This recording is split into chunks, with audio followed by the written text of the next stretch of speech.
from the Rebbe Nishmasek, Rebbe Rashab. I think the Rebbe once said this, Maimer also, but I'm not sure. Sukkot, ayin tes, for those who keep score. Where the Rebbe makes a very interesting point.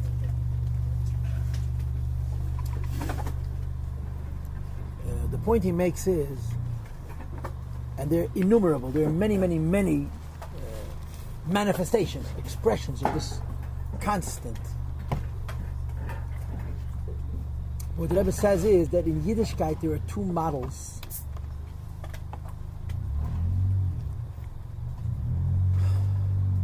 The Beis HaMikdash model and the not Beis HaMikdash model. For those who have some background in Chachmas Kabbalah, it's the Adam model versus the Ma'oid model. The what, sorry? Verstehst in Kabbalah? Adam and Ma'oid. Okay. That makes sense. In other words, Yiddishkeit has two forms. The first form is represented by the Beis HaMikdash, by Lechatchila, by ideal. And in that model, everything is perfect, and everything is exact, and there is many, many, many restrictions, many, many limitations. Everything has to be done within a very, very rigorous framework. The other model is outside the Beis HaMikdash, and because it means it's managolas, where they don't have the advantage of the order and the structure and the containment that the Beis HaMikdash represents, but instead you have an overflow of energy, which has far fewer rules and much less rigor. I'll give you a model. There's a mime if it's a machzedek. I'll give you an example for this. And I've had this experience personally with a yid that I learned with, who, frankly, he's chronically offended by this. But it bothers him. He's an invalid. He's in a wheelchair. And he cannot come to terms with the idea that a Baal Mum is possible for the Avodah. He just can't. He refuses to accept it. He says, I'm not an invalid. I am perfectly healthy, perfectly whole the way I am, which is so rebbe. It's so what we're used to. Fact of the matter is, if Beis HaMikdash is built tomorrow and he's a kohen, I'm sorry, he can't do an avodah. It doesn't matter. And he's a filmid and he accepts the Taylor's emes, but he can't come to, he cannot agree with this, as they say in American, with this particular nekudah. So there's a ma'im for Tzemach Tzedek in the Derech Mitzvah, where he talks about it. And basically what the Tzemach Tzedek writes is, he says, Yiddishkeit has two designs. There's two types of Yiddishkeit. Neither is better than the other, but they are different. What's the difference? The first type of Yiddishkeit is based on order. Order, Seder. You know, you ask the ordinary person, what's Kabbalah? You know, Kabbalah is a picture of a guy with his hands extended and a bunch of circles and triangles and funny Hebrew words. That's Kabbalah, you know. You know, pictures. I'm sorry if that wasn't so tasteful, but that's to most people, that's Kabbalah. What do they know about Kabbalah? Kabbalah is a man.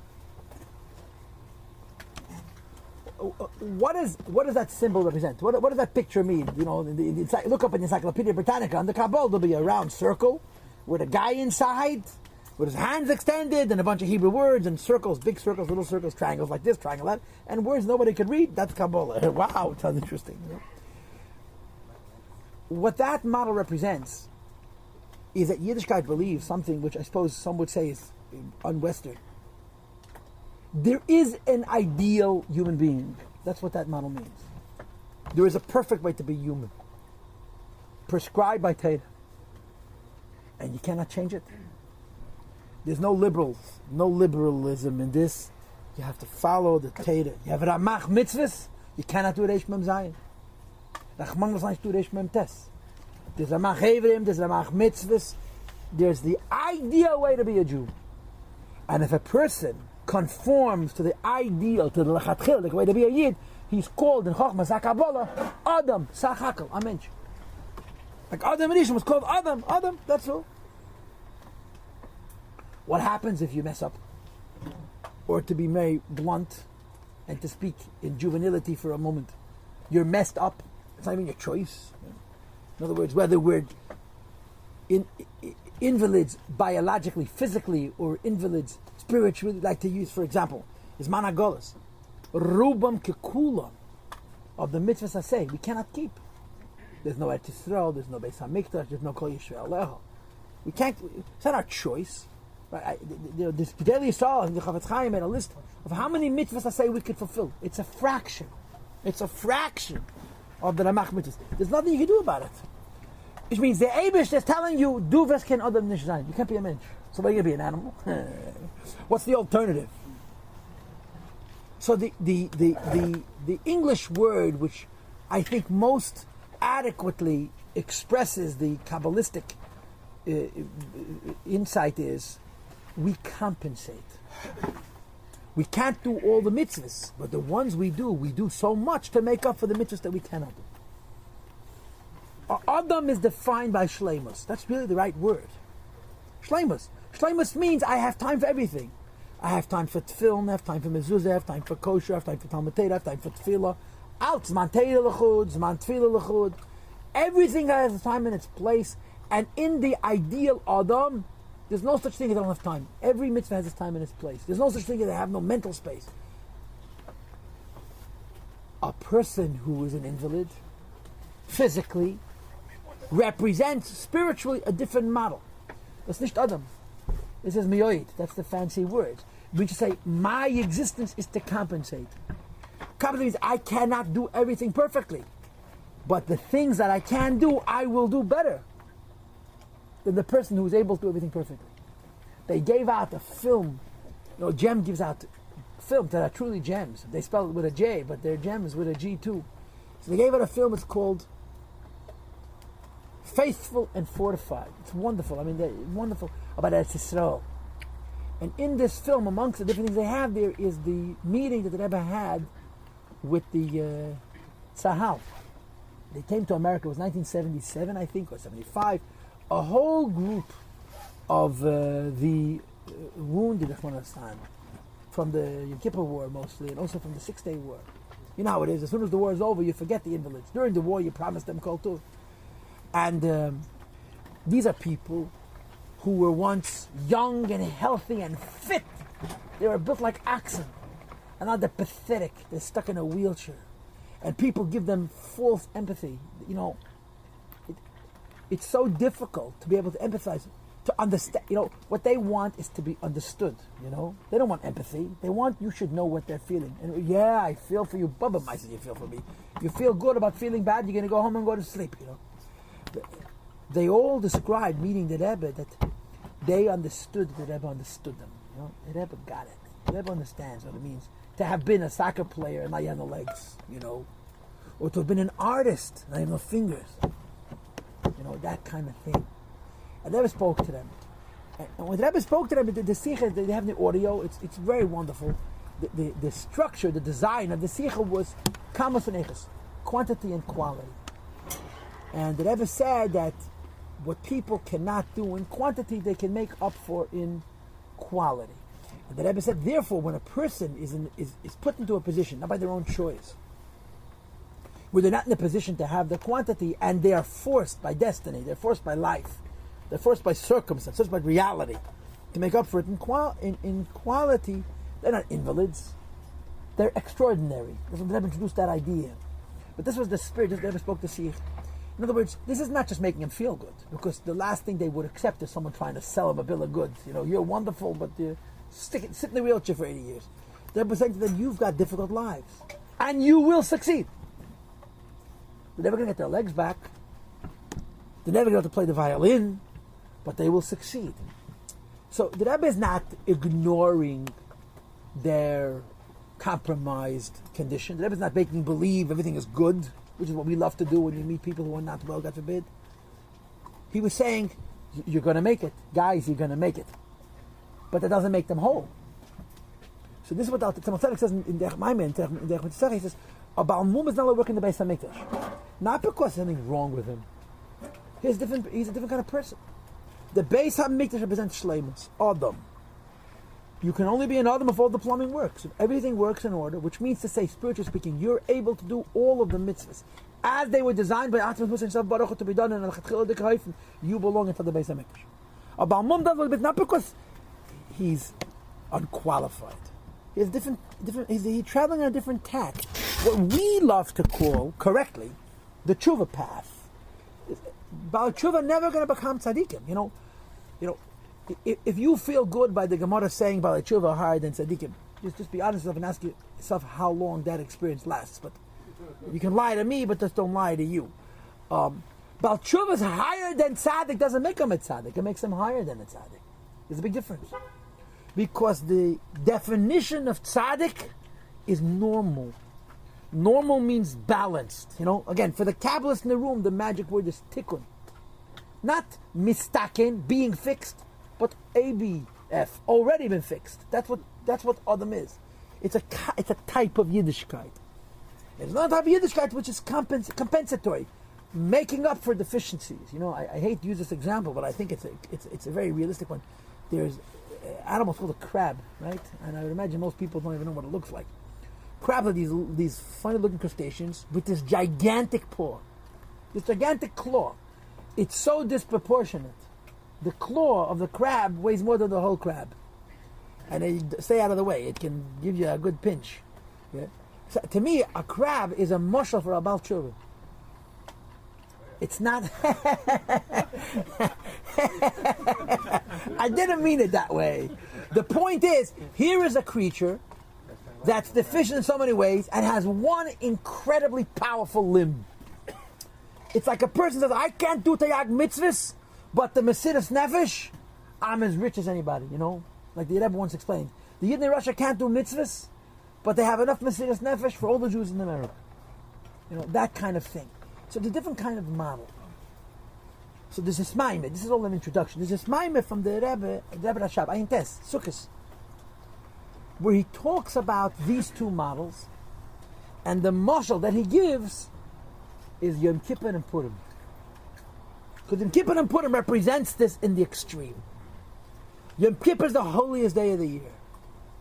How is it celebrated? Incredible rigors, incredible control, incredible precision, and fantastic containment. Containment. One place, one man, one day. You know, if the Kohen Gadol, go home. It's simple as that. No exceptions.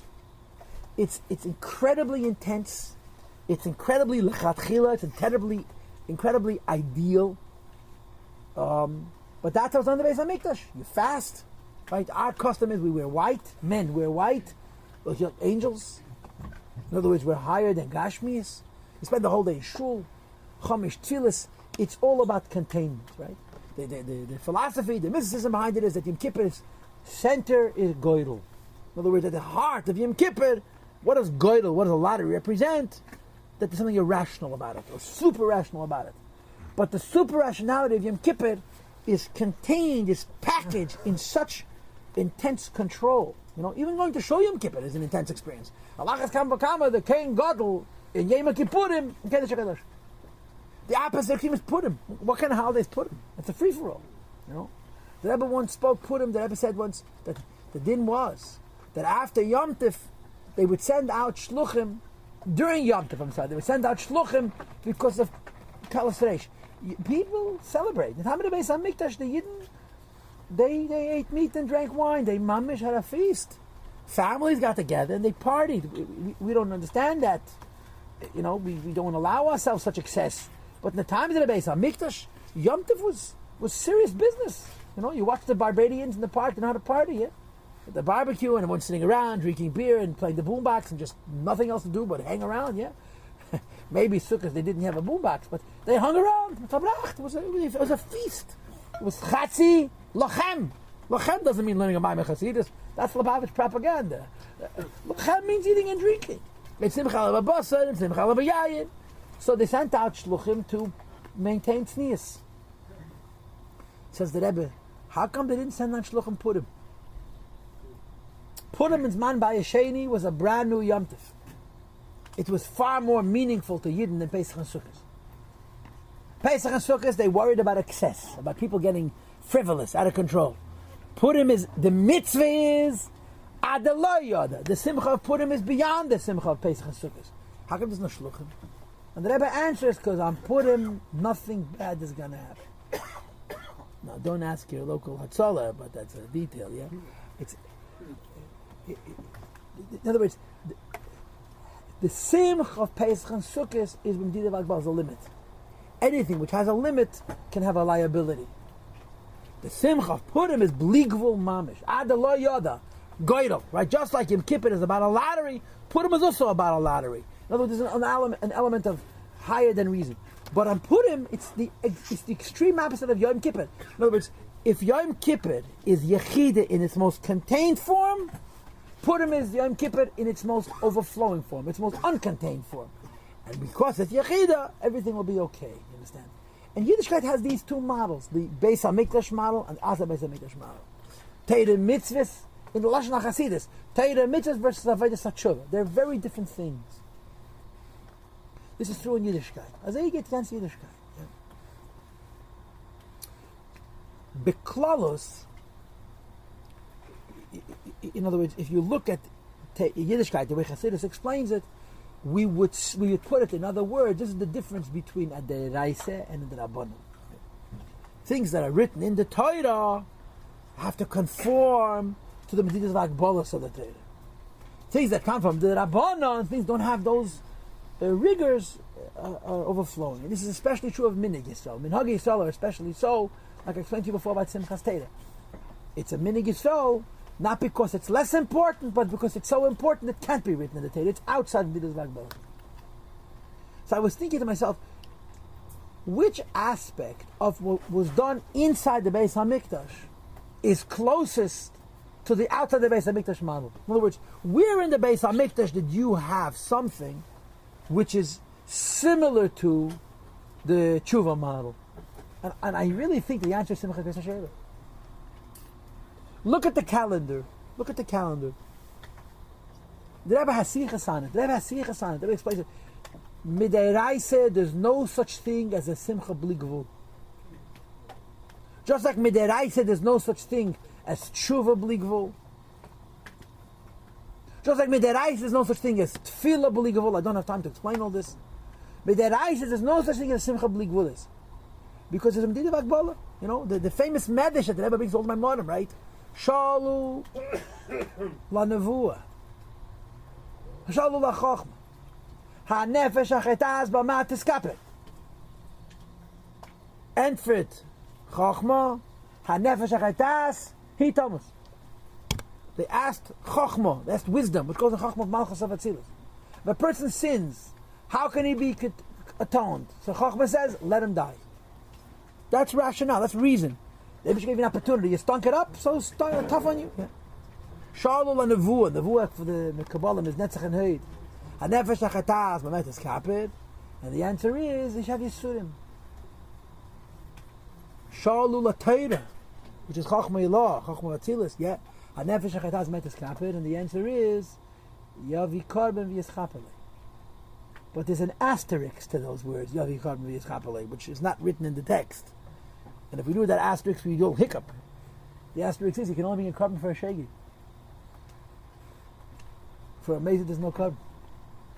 Shalu la'kadosh baruch hu ha'nefesh ha'chataz ha'metes kapen, and the answer is yasa tshuva v'yischapale, and that's only for a mezid. In other words, within the framework of the Beis HaMikdash, there's no such thing as infinite in Yiddishkeit. Everything is controlled. And one of the synthesizers, there's no such thing as tshuva. You didn't have it, tough luck. Did it b'shegeg, bring a carbon. Did it b'mezid? Learn against tshuva carefully. Learn against tshuva carefully. Learn u'b'pishachem shulcha imchem. Learn perik vav against tshuva. I tell you, you will get the distinct impression, unless I'm wrong, of course, that in Nizman HaBayis you couldn't do tshuva for amazing.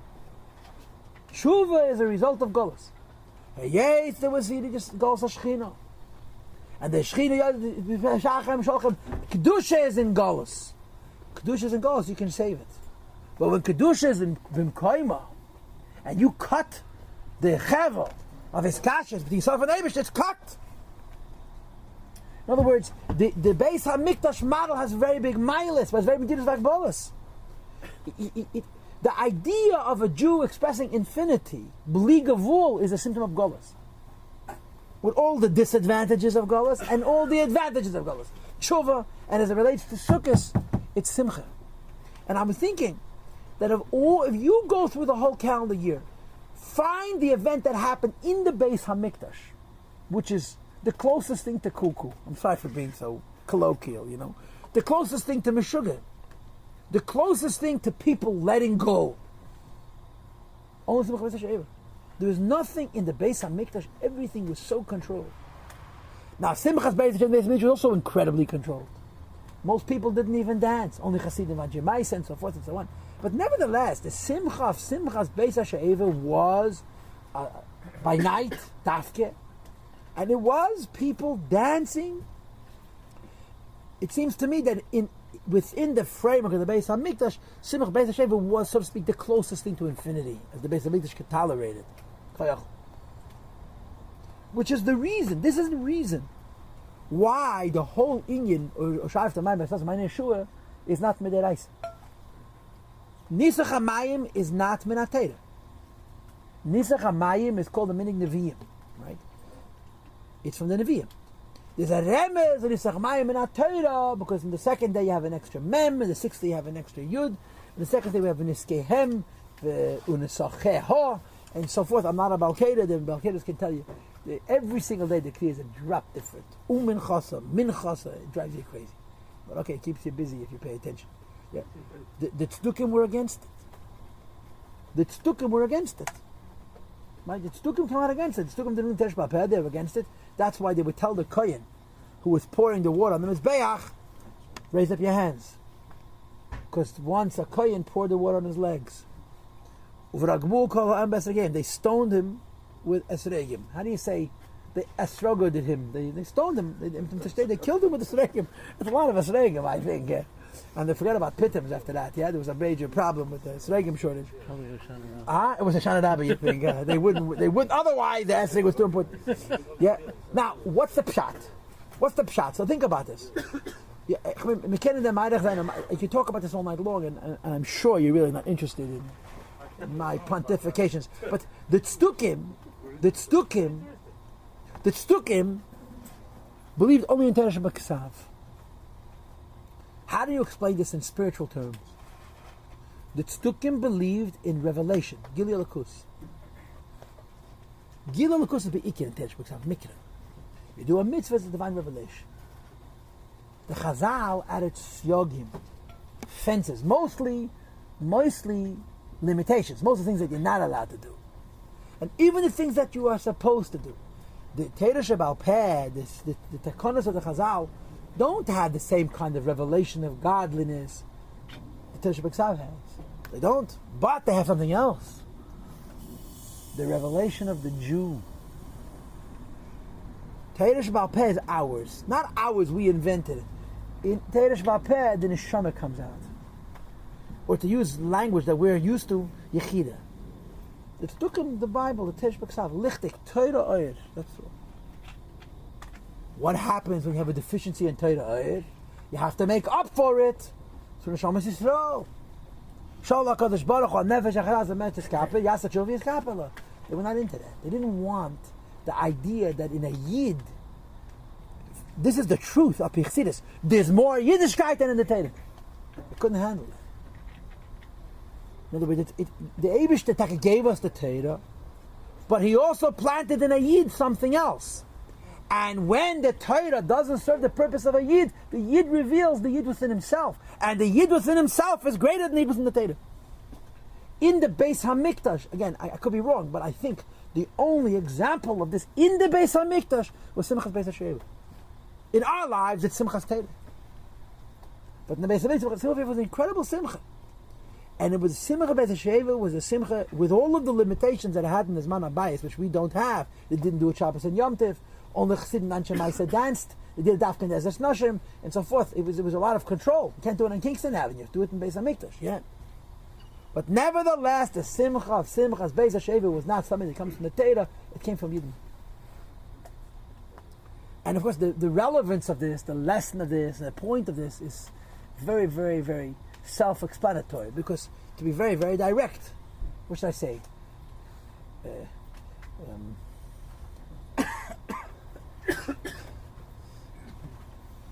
We're all Balei Tshuva.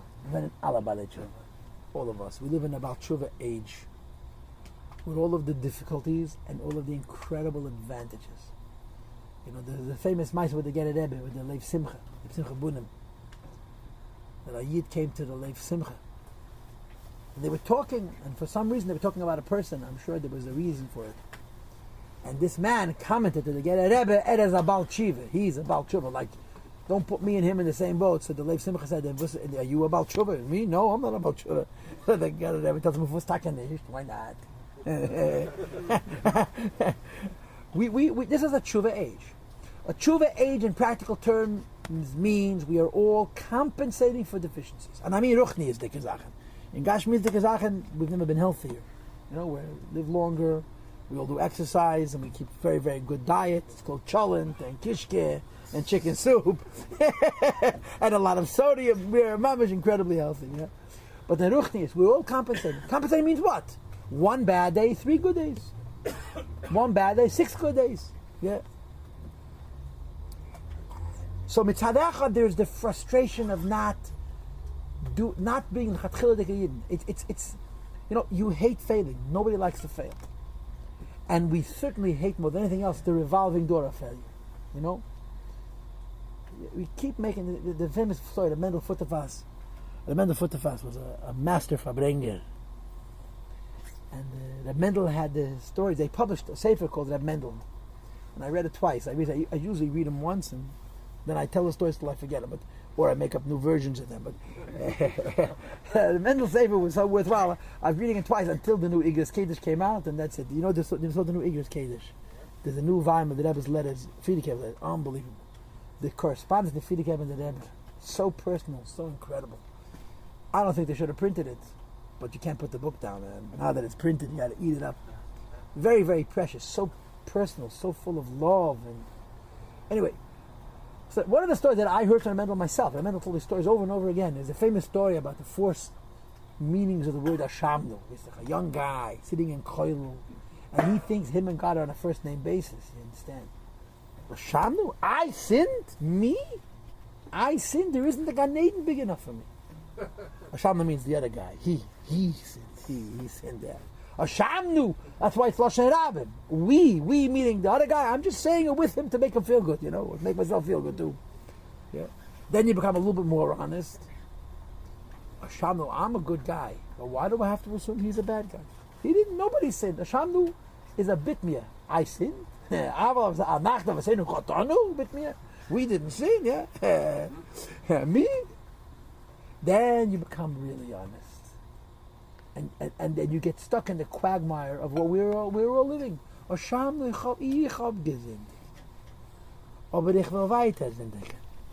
where we're stuck. We're all stuck in the same place. We don't like to share it with one another. I don't know if it's good or if it's bad, but the Metzius is to say, whatever our compromises are, one person it's pushed avedis, or another person it's anger, midas reis. You show a beautiful face to the world and you're very ugly to your children or to your wife, God forbid. That's an aveda. It's a violation. It's a transgression. It's disgusting. It's a contamination of your whole Rosh Hashanah and your whole Yom Kippur and your whole Sukkot and your beautiful Da'av Minim. And I mean me. I don't mean anybody but myself. So the Rebbe says, I sinned. But who am I kidding? I'm going to do it again. I feel bad. I don't want to do it. But who knows? I know this truth. I've apologized to myself 1,000 times. You come home after Yom Kippur, right? What's the feeling after Yom Kippur? I forgave myself. I forgive me. No question about it. The Shaila is the Eibishter Mechel. And the Shaila is, ja, Mechel, nicht Mechel, Tachtanishkeit. Ich gebe so nicht in die Nachammer. But the revolving door, you know? The epitome of it in our culture is what we call the addict. We're all addicts. It's more complicated, you know? The addict is in this situation where his life is on the line. It's black and white. For us, it's shades of gray. So, it's okay. It's not bad. How does it go? If I wanted to control myself, I'll control myself. I just don't want to. What a story. Ich hab gesündigt. I sinned, I'll sin again. That's life. The fourth Taichin Hashem was, ich hab gesündigt und ich will mehr nicht sündigen. I won't do it again. No, who believes that? Who? Your mother? Your mother believes everything. She loves you, that's all. But that's about your wife doesn't believe you. Your kids, you don't even want to tell them to them. You don't want to make fun of you. Your wife at least will respect you. But this emes. We could be Baal Tshuvas. We could be Baal Tshuvas. Baal Tshuvas doesn't mean perfect. Baal Tshuvas means, in one respect, to win. To win. And I think this explains what we discussed earlier, this idea that by Simchas Beis Hashayeva they said, this is how I understand it. I said this to a group of people in a sukkah the other day, and some guy screamed at me that I'm creating my own pshatim. But I feel this.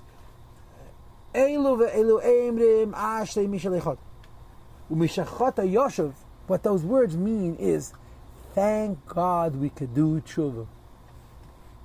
Thank God we can have another chance and another chance and another chance and another chance and another chance. And we have to win, The Alter Rebbe had a chassid. His name was Avel Vavalenkir. You never met him, Mistama, right? He passed away 150 years ago, Berach, yeah. He was from the youngest chassid of the Alter Rebbe, Avel Vavalenkir. The Frierdiker Rebbe, in his childhood, knew a chassid by the name of Rab Abba Person. Rab Abba Person was a grandson through marriage of Rabbi Vavalenkir. So the Frierdiker Rebbe knew many stories about Rabbi Vavalenkir because Rabbi Person was one of the fixtures. He lived in Lubavitch as an old man. Rabbi Vavalenkir had an older brother. His older brother is famous. His older brother's name was Rabbi Moshe Vavalenkir. The Moshe Vavalenkir was not Nem's Cheder. Moshe Vavalenkir was a Yechidish Rebbe Nefesh Yid. There was 25 years separating them. Rabbi Vavalenkir was a little boy. He remembers his parents sat shiva when Moshe Vavalenkir became a chassid. He was upon him before Bar Mitzvah. And he said to himself, if my brother became a chassid, Chassidus can't be that terrible. So he told himself. His parents were sitting shiva. He said, if my brother became a chassid, Chassidus can't be so terrible. Many, many years later, he became Alter Rebbe's chassid. But he was from the youngest chassidim in Alter Rebbe. He was not in the same stratosphere as his brother in terms of Avodas Hashem. And Alter Rebbe's chassidim were, we talk about Yidus Hadedus, yeah? You could make a case that the biggest Yidus Hadedus in the whole history of Chassidus was between the Alter Rebbe and Mittler Rebbe. Not even the Holocaust. We have no idea how great the Alter Rebbe's chassidim were. Well, we can't say it. They were ganze Menschen. They were Temimim. They were like the man Abayis. They were whole. They were not compensators.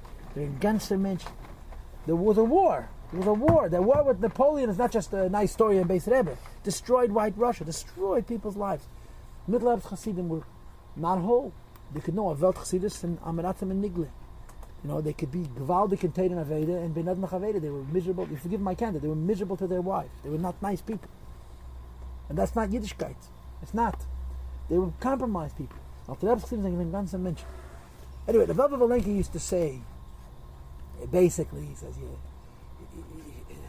he had a speech impediment. So he couldn't say an R. So he would say a W or a Y. So he said he was describing the struggle with the Yetzer Hara. He says, "Am esnagen wie apatiet, wie heint wie nechten wie morgen." He says, "Achosed kicht ayan, kicht ayos, and kicht fort ayos." That means to say, I'll just paraphrase this.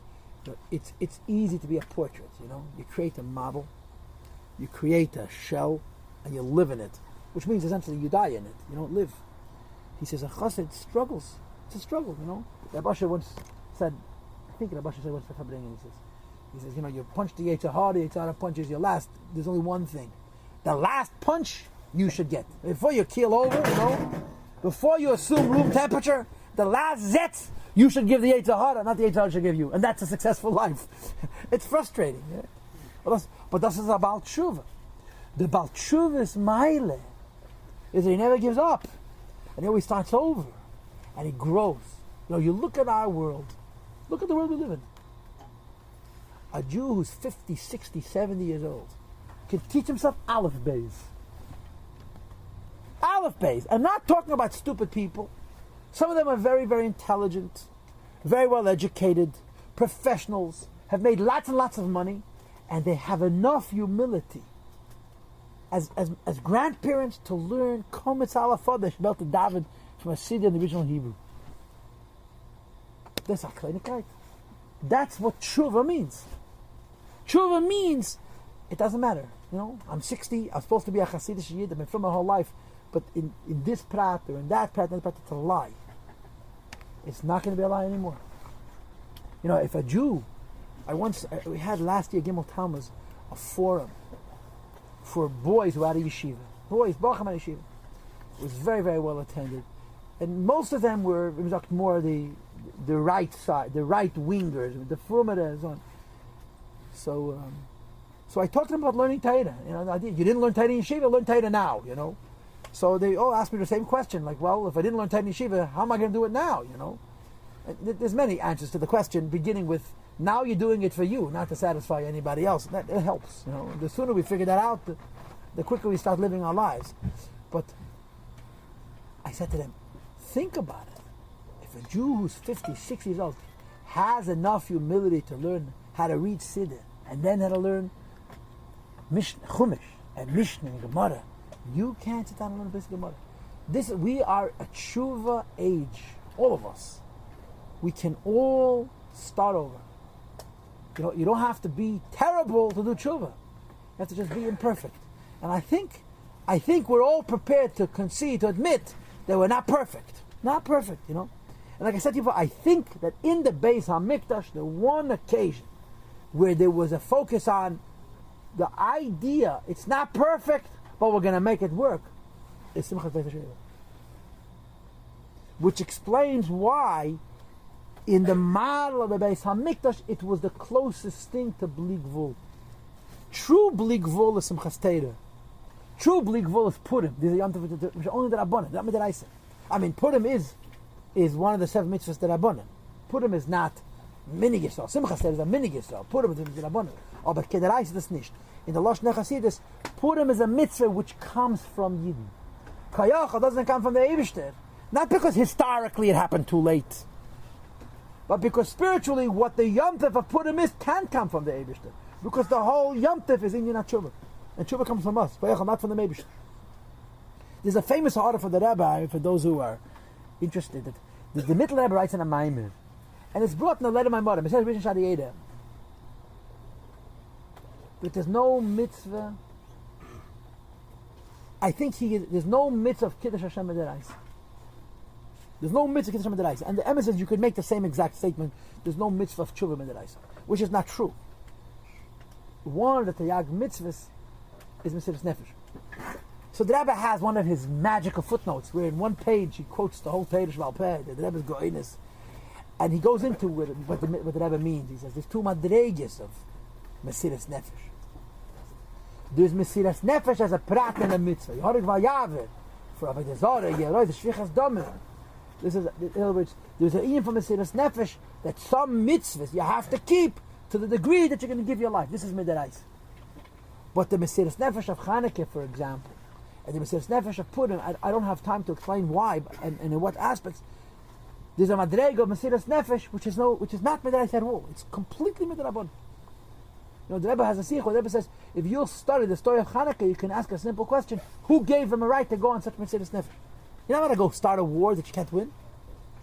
They went to fight. They didn't hide in the mountains. They went and they fought a war for one purpose: to die al Kiddush Hashem.